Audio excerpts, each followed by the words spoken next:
주님 앞에 고백드리겠습니다. 나는 전능하신 아버지 하나님 천지의 창조주를 믿습니다.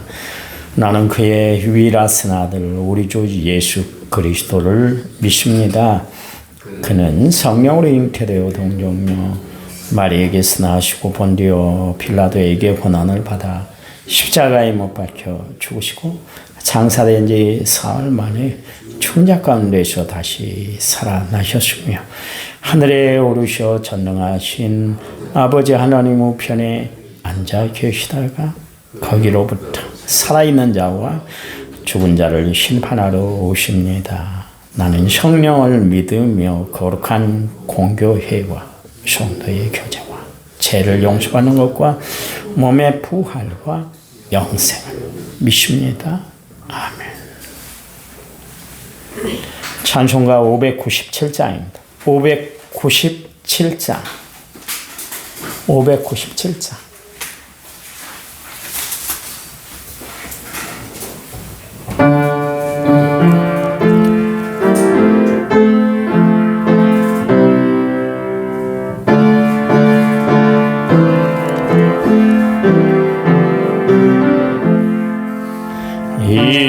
이전에 주님을 내가 몰라 영광의 주님을 비방했다. 지극한 그네 내게 넘쳐 날 불러주시니 고마워라. 나 받은 달란트 얼마란가 나 힘써 그것을 남기어서 갑절로 주님께 같이 오면 충성된 종이라 상 주시니 천하고 무능한 나에게도 귀중한 직분을 맡기셨다. 그네 고맙고 고마워라. 이 생명 바쳐서 충성하리. 나는 일들이 하도 적어 큰 열매 눈앞에 안 베어도 주님께 죽도록 충성하면 생명의 면류관 받으리. 아멘. 성경 말씀 봅니다. 잠언 5장 22절에서 23절. 잠언 5장 22절에서 23절입니다. 우리 같이 읽을까요? 악인은 자기 악에 걸리며 제 줄에 매인나니 그는 훈계를 받지 아니함으로 말미암아 죽겠고 신이 미련함으로 말미암아 혼미하게 되느니라. 아멘. 1천번째 7,049번째 예물을 제가 하나님 앞에 드렸습니다. 찬양 부르는데요. 찬양집 63번 나 무엇과도 주님을 63번입니다.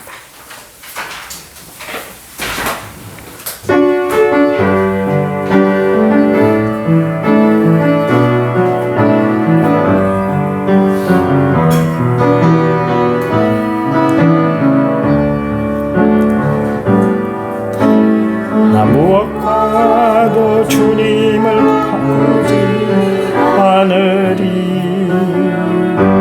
다른 어떤 은혜 구하지 않으리.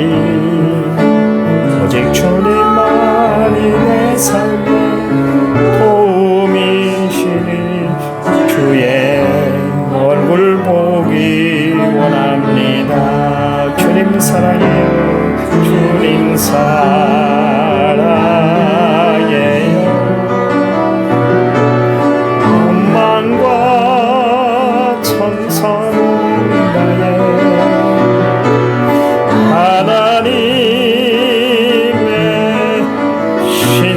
시간 친구 되기 원합니다.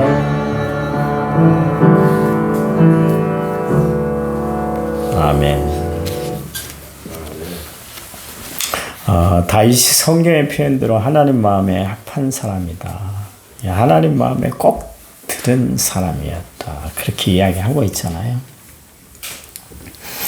그런데 아무리 다윗이라 할지라도 하나님 앞에 죄를 지으면 하나님이 그것을 묵과하지 않으셨어요. 그냥 넘기시지 않으셨다. 그런 이야기입니다. 그것을 보면 죄는 어느 누구도 외가 없다. 그런 이야기죠. 죄는 그만큼 하나님이 싫어하는 일이다. 그런 이야기입니다.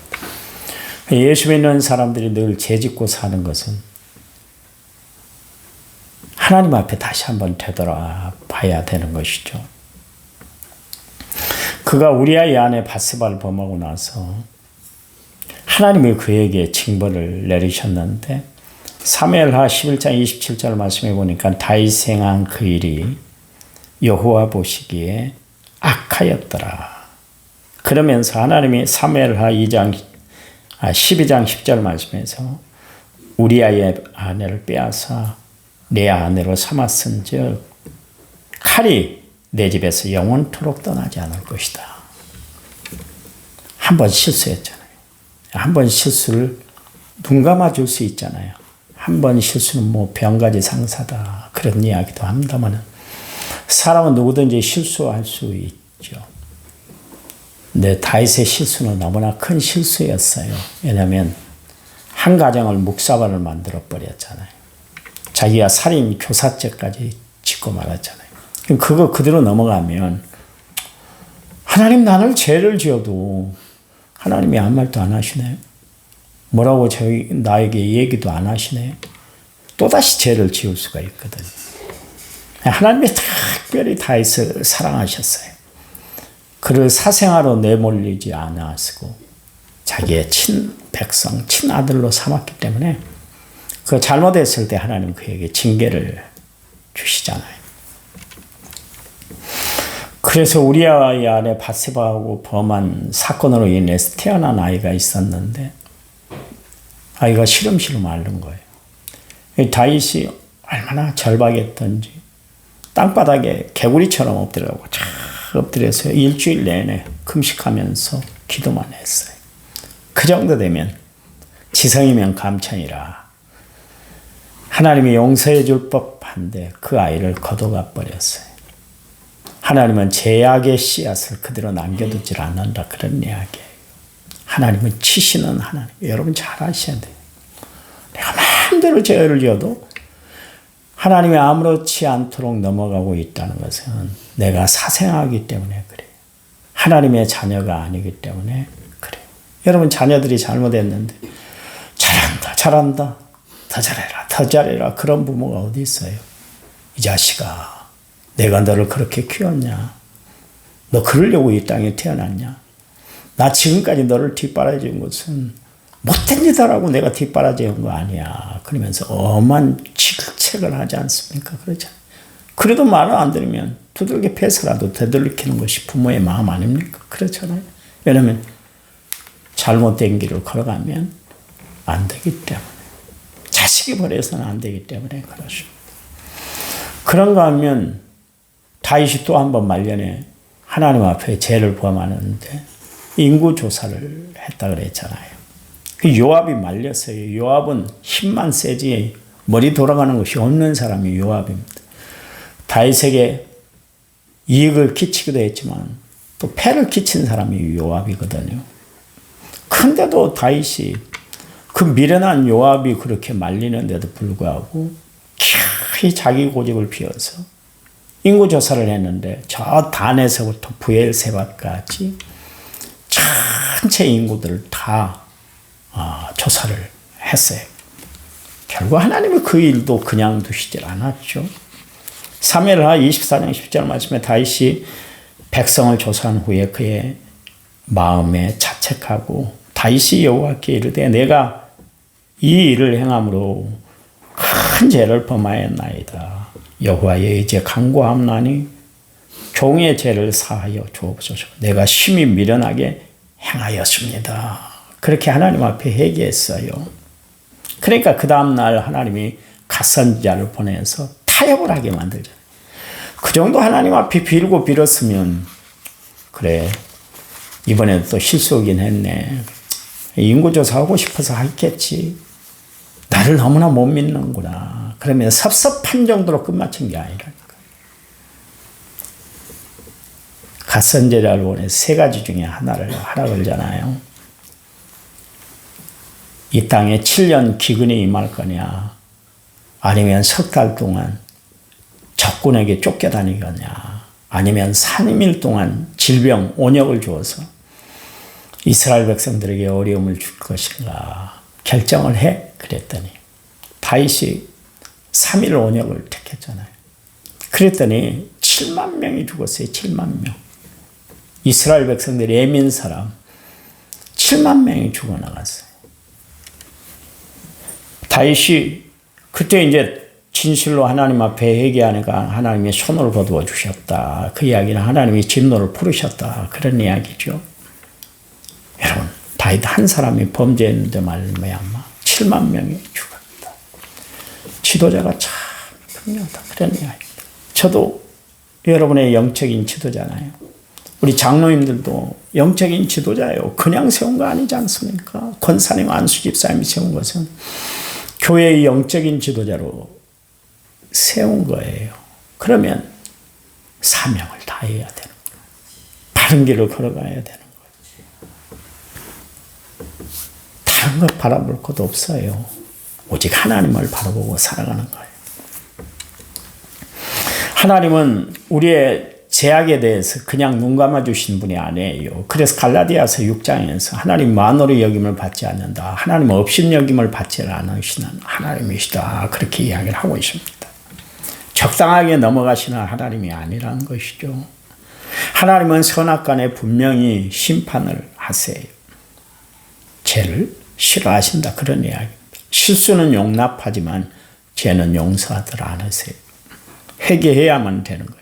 그래서 성령을 해방하는 죄, 하나님이 살아계심을 무시하고 살아가는 죄, 말씀에 위배되는 삶을 살아가는 것은 하나님이 참으로 싫어하세요. 여러분 여러분이 입으로 모든 이야기를 다 할 수 있지만 하나님이 살아계시질 않아요. 이야기하면 안 돼요. 천하가 다 아는 이야기 아닙니까? 하나님이 살아계시다는 걸. 그런다고 내가 조금 어렵다고 힘들다고 하나님은 살아계신 것 같지는 않아. 그러면 안 된다니까. 제가 인생의 가장 어려운 문제를 놓고 기도할 때 이렇게 찬송을 부르면서 기도해요. 아시지요? 아시지요? 주님 아시지요? 이 찬양 불러요. 그러면 얼마나 마음에 평안이 오는지 몰라요. 내가 힘들고 어려울 때, 내가 해결할 수 없는 일들이 막 벌어질 때 주님 아시지요? 아시지요? 아시지요? 그러면 얼마나 은혜가 되는지. 하나님이 나에게 다가오셔서 나를 꼭 안아주시고 위로해 주세요. 그래, 내가 다 알아. 내가 다 안다. 그러세요. 하나님은 다 아시는 하나님인 줄 아시길 바랍니다. 절대로 하나님 모른 척하고 살면 안 돼요. 여기 22절 말씀에 악인은 자기 죄악에 걸리고 그 죄의 올무로 걸려든다 그랬습니다. 악은 결국 하나님 앞에서 벗어날 수가 없다. 그런 이야기입니다. 성경에 아합이 있잖아요. 얼마나 극악한 왕이었던지 열왕기상 16장 29절 말씀에 아합이 이스라엘 왕이 됐는데 37절 말씀에 아합이 그 이전의 모든 사람보다 여호와 보시기에 악을 더욱 행했다. 그러죠. 세상에 이런 왕이 있을 수 없다. 그런 이야기. 얼마나 악을 행했던지 그 앞에 더욱 악을 행했다. 그냥 악을 행한 정도가 아니라 플러스 곱하기를 해서 악을 행했다. 그런 이야기. 하나님이 어떻게 하셨어요? 아합을 하나님이 비참하게 죽이고 말았던 것을 알 수가 있습니다. 하나님은 죄를 참아보시지 못하세요. 그래서 죄에 매여 살아가는 우리를 위해서 예수님이 친히 이 땅에 오셨잖아요. 왜냐하면 죄의 문제를 해결해 주시기 위해서 독생하신 아들 예수 그리스도를 낳고 천한 몸으로 이 땅에 오게 하셨어요. 그리고 십자가에 못 박아 버렸어요. 그 정도로 죄의 문제는 심각하다 그런 이야기입니다. 그럼 거듭나는 비결이 뭐냐면 첫 번째, 내 죄를 주님 앞에 고백하는 거예요. 하나님의 사람들 쓰임 받을 때요, 베드로가 예수님 무릎 앞에 엎드려서 주님 나는 죄인입니다. 나를 떠나세요. 바울은 디모데전서 1장 13절 15절 말씀에서 뭐라 했냐면 내가 비방자고 폭행자고 행악자고 죄인 중에 개수예요.